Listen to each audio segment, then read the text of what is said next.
చేశారు. ఒక dump caps డమ్ cups. అంతే. ఏం తెలియని సెటారికల్ అలా ఉంటది. రిలేటబుల్ గా ఉంటది. మీరు అవును. యూట్యూబ్ లో చేసిన దానికి ఇప్పటికి కూడా చాలా కనెక్టివిటీ అవుతూ ఉంటాం. మరి గెటప్ సీన్ గారితో నటించినప్పుడు ఎలా అనిపించింది? డిడ్ యు లెర్న్ సంథింగ్ అంటే ఏమంటారు? అండి. చాలా అంటే సీన్ అన్న ఎప్పటి నుంచో చేస్తున్నారు కదా! ఆయన ఎప్పటి నుంచో జబర్దస్త్ లో చూసాం, అన్ని తర్వాత ఎన్నో సినిమాల్లో సినిమాలు చేశారు. చూసాం. అన్నీ చేస్తున్నారు. ఆయన ఇప్పటికి కూడా డిసిప్లిన్ అండి. ఉమ్, కరెక్ట్‌గా టైంకొచ్చేస్తారు. కరెక్ట్ టైంకి మేకప్ అయిపోతారు. ఉమ్, డైలాగ్స్ అన్నీ ప్రిపేర్ అవుతుంటాడు. ఉమ్, ఇంకా యాడ్ ఆన్ చేయాలంటే దాంట్లో ఇంకా ఫన్ జనరేట్ చేయడానికి ఇన్పుట్స్ ఇస్తుంటాడు. ఉమ్, ఉమ్. దాని తర్వాత ఫస్ట్ తోటి ఆర్టిస్ట్‌తో చాలా ఇదిగా ఉంటారు. అంటే ఎప్పుడు కూడా చాలా సినిమాలు చేసేటప్పుడు జస్ట్ రావడం, ఇద్దరు అవును. చేయడం ఆ సింపుల్‌గా సీన్ వరకే ఆ సీన్ ఉంటది. వర్క్ చేసి వెళ్ళిపోతారు. ఉమ్, ఉమ్. సీన్ అన్న అలా కాదండి. అంటే ఓకే. పర్సనల్‌గా బాగా నన్ను బాగా క్లోజ్‌గా నన్ను రిసీవ్ బాగా రిసీవ్ చేసుకోవడం. చేసుకోవడం గానీ, నాతో ఎక్కువ టైమ్ స్పెండ్ చేయడం గానీ, అంటే ఉమ్, నాకు ఆ ఫ్రీనెస్ ఇచ్చేసాడనమాట. అంటే బాగా క్లోజ్ అయిపోయాము ఈ ఉమ్, సీరీస్‌తో. బాగా సపోర్ట్ చేశాడు. ఉమ్. డైలాగులన్నా చెప్పేటప్పుడు గానీ, ఆహ్, చాలా బాగా అనిపించింది ఎక్స్‌పీరియన్స్ మీ అనమాట. కాంబినేషన్ కూడా సూపర్ హిట్ అనిపించింది. ఆహ్, మీ శోభన్‌తోని మీది ఎట్లైనా హిట్. ఇప్పుడు 'మేం కాపులంలో' కూడా సీన్ అద్భుతంగా అన్నతో హిట్ కూడా చాలా అవుతుంది సీరీస్‌లో. థాంక్ యూ అయితే అండి. మరి 'మేం కాపులం' అనేది ఇప్పటివరకు మిమ్మల్ని అడిగే ఉంటారు. చాలా మంది అసలు 'మేం కాపులం' అని ఒక క్యాస్ట్ రకంగా అనుకుంటాము. ఇది కాప్స్ అనేది చాలా మంది ఒక క్రియేటివ్ ఐడియా అంటున్నారు. అవును. అది ఎలా వచ్చింది? ఆ టైటిల్ మీరే రాసుకున్నారా? లేదు. యాక్చువల్లీ ఇది కూడా శోభన్ ఐడియానే. ఆ! ఫస్ట్ టైటిల్ ఐడియా వచ్చింది 'మేం హ్మ్. కాపులం' అని. ఓకే. దాని తర్వాత సీరీస్ దాని మీద అంటే 2 ఓకే. డమ్ కాప్స్ అంటే ఫస్ట్ వేగ్‌గా టైటిల్ టైటిల్ అనుకున్నారు. ప్లస్ 2 డమ్ కాప్స్ ఒక ఆ! కేస్‌ని సాల్వ్ చేస్తే ఎలా ఉంటదన్న లైన్‌తో స్టార్ట్ అయిన పాయింట్ అనమాట. హ్మ్. హ్మ్. దాంతో అలా రాసేసుకున్నాడు. రాసుకున్న తర్వాత జీ5కి పిచ్ చేస్తే వాళ్ళు టైటిల్ బాగుంది, కథ బాగుంది చేద్దాము అనేసి అలా హ్మ్. వచ్చిందనమాట. అసలు మీరు యూట్యూబ్‌లో ఆల్రెడీ ఫేమస్. ఆల్రెడీ మంచి కంటెంట్ చేస్తూ వచ్చారు. ఇలా మళ్ళీ మూవీస్‌లో ఆల్రెడీ చేస్తున్నారు. బట్ సిరీస్ అనేది మీకు కూడా ఒక కొత్త ఎక్స్‌పీరియన్స్ ఐ బిలీవ్. రైట్? లేదు. దాని ముందు 'వికట కవి' చేశాను. అవును. ఓకే.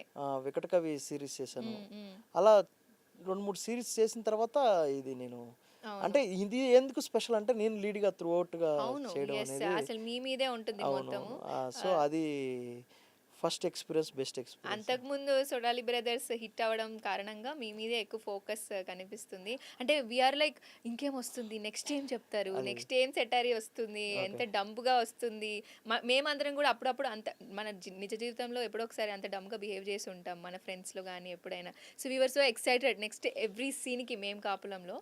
సో, ఎలా అయితే మేము యూట్యూబ్‌లో అంత ఎక్సైట్ అవుతామో ఇందులో కూడా అంత ఎక్సైట్ అవుతూ వస్తుండే. అలా అలా రాసుకునే టైంలోనే అలా మొత్తం శోభన్ గారే రాసారా? 'శోభన్' అండ్ 'చాణక్య' అనేసి ఇద్దరు ఓకే. రైటర్స్ అనమాట. ఆ! 'శోభన్' కథ మొత్తం story by 'Shobhan'. Hmm. Screen play and dialogues 'Chanakya' రాశారు. 'చాణక్య వర్మ' అండ్ 'శోభన్'. ఇందులో ఎండింగ్ మళ్ళా ఇచ్చారు. 'జీకే' గారని మళ్ళా ఓకే. రవి గారి టీం నుంచి వచ్చారు. ఆ! 'జీకే' గారు, గోపాలకృష్ణ గారని, హ్మ్. స్మిత్ మహే హ్మ్. గారని ఆయన కూడా డైలాగ్స్ ఆయన క్రియేటివ్ ప్రొడ్యూసర్‌గా చేశారు.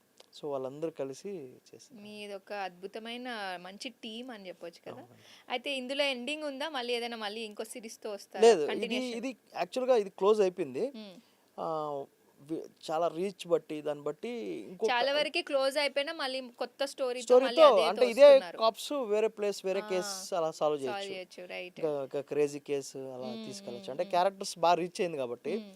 2 క్యారెక్టర్స్ అంటే బాగా కనెక్ట్ అయ్యారు జనాలు. ఆ! మీ ఇద్దరి కాంబినేషన్ బాగుంది. రివ్యూస్ అన్నీ కూడా కాంబినేషన్స్ చాలా బాగా వర్కౌట్ అయింది. మీ ఇద్దరిది వస్తుంది ఫన్ టైమింగ్ బాగుంది. హ్మ్. సో, ఆ క్యారెక్టర్స్ మళ్ళా ఎక్కడైనా ప్లేస్ చేయొచ్చు. అంటే హ్మ్. వేరే కేస్ సాల్వ్ చేయడము ఇంకా కొత్త కేస్ అనమాట హ్మ్. అలాగా. మరి 'Bigg Boss' fame Rithu Chowdary గారు, డిమాన్ అవునవును. పవన్‌తో నటించడం సీన్స్ ఎలా ఉండేది సెట్స్‌లో? రితు చౌదరి గారు చేశారు. చాలా బాగా అనిపించిందండి. హ్మ్. అంటే ఆవిడ ఫస్టు ఈ సీరీస్ ఒప్పుకోవడం, బిఎస్ రవి గారు వాళ్ళు తీసుకురావడం చాలా ప్లస్ అనమాట. హ్మ్. హ్మ్.